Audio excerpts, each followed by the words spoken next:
नमस्कार, जय हिंद। आपका बहुत स्वागत है महेश तिवारी सरल चैनल पर, जिसमें आप देख रहे हैं फिजिक्स दर्शन का video number 3। Motion in straight line chapter चल रहा था, जिसमें फिजिक्स के नीट परीक्षा में आए हुए सवालों का संकलन आपके सामने हम प्रस्तुत कर रहे हैं। तो उसके 2 क्वेश्चन अभी छूट गए थे। तो पहला सवाल है, a body starts from rest, what is the ratio of distance traveled by the body during 4th and 3rd second। ये क्वेश्चन आपके सामने लिखा भी हुआ है।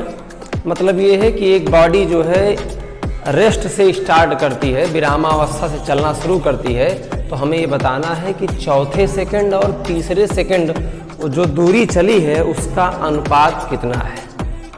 अब इसके सलूशन के लिए 11th में एक बात हम लोग पढ़ते हैं, 9वें सेकंड में चली गई दूरी, उसी फार्मूले का यूज ही सवाल हमसे जानना चाहता है।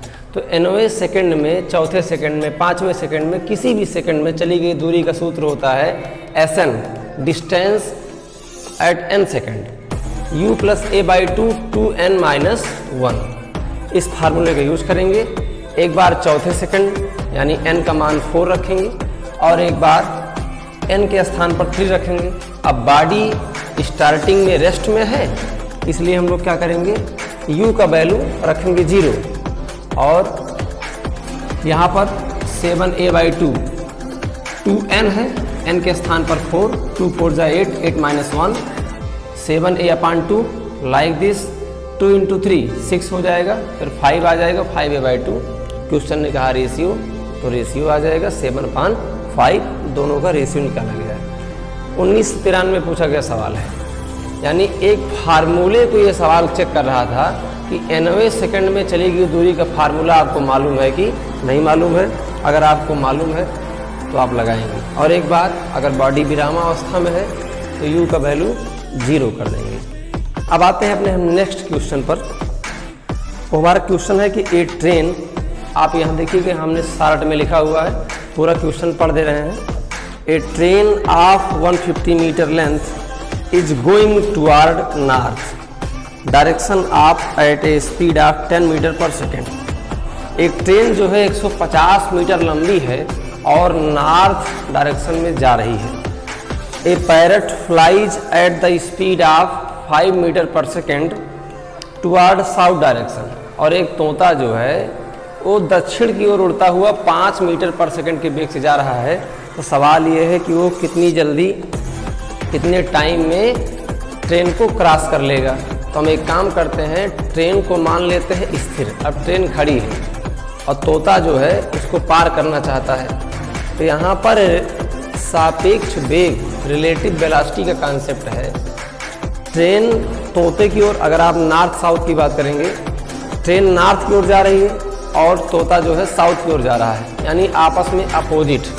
तो जब दोनों लोग अपोजिट भागेंगे, 2 आदमी उल्टा भागेंगे, तो दूरी तेजी से बढ़ेगी। और दूरी तेजी से क्यों बढ़ेगी? क्योंकि किसी का भी, चाहे तोते का ट्रेन के सापेक्ष या ट्रेन का तोते के सापेक्ष जो वेग है वो एडिशन करने पर मिलेगा, दोनों को जोड़ने पर मिलेगा। जैसे भाई आप खड़े हैं और मैं आ रहा हूँ, तो हम उसी स्पीड से आ रहे हैं जो हमारी स्पीड है, या लेकिन आप भी मेरी ओर आ रहे हों, मैं भी आपकी ओर आ रहा हूँ, या हम दोनों लोग चल रहे हों। जब दोनों चलेंगे, जो दूरी घटने का या दूरी बढ़ने का जो प्रभाव रहेगा वो तेजी से होगा। यानी उस समय जो किसी एक भी बॉडी की जो वेलोसिटी होगी, जो वेलोसिटी होगी, सापेक्ष वेलोसिटी होगी, वो दोनों को ऐड करने पर मिलेगा। ऐड क्यों करेंगे? चूंकि दोनों तेज, आप पकड़ सकते हैं कि दोनों तेजी से दूर जा रहे हैं कि दोनों आराम से दूर जा रहे हैं। अगर दोनों तेजी से दूर जा रहे हैं तो वेलोसिटीज ऐड की जाएंगी, अगर दोनों आराम से पास आ रहे हैं या दूर जा रहे हैं तो वेलोसिटीज घटाई जाएंगी। तो यहाँ पर हम तोते की वेलोसिटी, तोते की रिलेटिव वेलोसिटी लेते हैं, ट्रेन के सापेक्ष उसके रिलेटिव वेलोसिटी। तो ट्रेन की वेलोसिटी 10 मीटर पर सेकेंड और तोते की स्वयं की वेलोसिटी 5 मीटर पर सेकेंड, दोनों को मिला के 15 मीटर पर सेकेंड हो जाएगा। आपको बस खास यही समझना है कि रिलेटिव वेलोसिटी का कॉन्सेप्ट क्या है। जब 2 वस्तुएं जिनका अध्ययन साथ साथ हो रहा हो और दोनों को दोनों गतिमान हो, तो वहाँ पर रिलेटिव वेलोसिटी का कॉन्सेप्ट आता है। ठीक, जैसे एक ही व्यक्ति चलेगा, एक ही बॉडी चलेगी, जो उसका वेग रहेगा वही वेग रहेगा, लेकिन जब दोनों चलेंगे तो या तो दोनों तेज़ी से पास आएंगे या तो दोनों तेज़ी से दूर जाएंगे। यानी जो नेट वेलोसिटी होगी या तो अब जोड़ करके प्राप्त की जाएगी या तो अब घटा के प्राप्त की जाएगी। तो कैसे पता लगाएं कि वेलोसिटी घटाना है कि जोड़ना है? तो जो आपको लग रहा हो कि जो उनके बीच डिस्टेंस है वो तेज़ी से बढ़ रही है, यानी वेलोसिटी को ऐड करना है, जोड़ना है। और जब आपको लगे कि जो वेलोसिटी है वो धीमे से घट रही है, तब आपको वेलोसिटी को घटाना पड़ेगा। वेलोसिटी को घटाने वाला कॉन्सेप्ट कब आता है? जब एक आदमी नॉर्थ में जा रहा है तेज़ी से, मैं उसको पीछे से रपट रहा हूँ, तो क्या होगा? अब वो भी भाग रहा है उधर की ओर, हम भी भाग रहे हैं उधर की ओर, तब हमारे बीच का जो डिस्टेंस है उतना तेज़ी से नहीं घटेगा। और जबकि हम उसकी ओर जा रहे हों और हमारी ओर आ रहा हो, तो हम दोनों के बीच की जो दूरी है वो जल्दी मिट जाएगी, तब वेलोसिटी को ऐड किया जाएगा।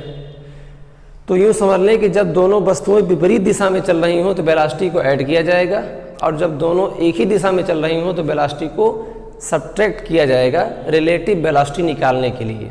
तो कुल मिला के तोते का ट्रेन के सापेक्ष जो वेग है वो केवल 5 नहीं है, 5 से तोता जा रहा है और 10 से ट्रेन आ रही है। तो कुल मिला के प्रभावी वेलोसिटी है, इफेक्टिव है, वो 15 हो गया। तो 15 वेलोसिटी हो गया, और पार करना है ट्रेन का लेंथ है, डिस्टेंस है 150, और हम फिर कहेंगे समय बराबर दूरी बटे चाल 10 सेकंड आ जाएगा इसका आंसर।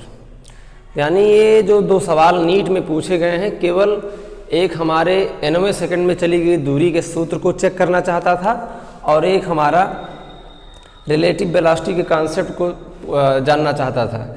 अगर हमें जानते हैं तो नीट में आए हुए 2 सवाल हम आसानी से लगा सकते हैं। ठीक है, अगले वीडियो में मिलेंगे अगले चैप्टर को लेकर के, मोशन इन प्लेन। इसके 5 सवाल हो गए।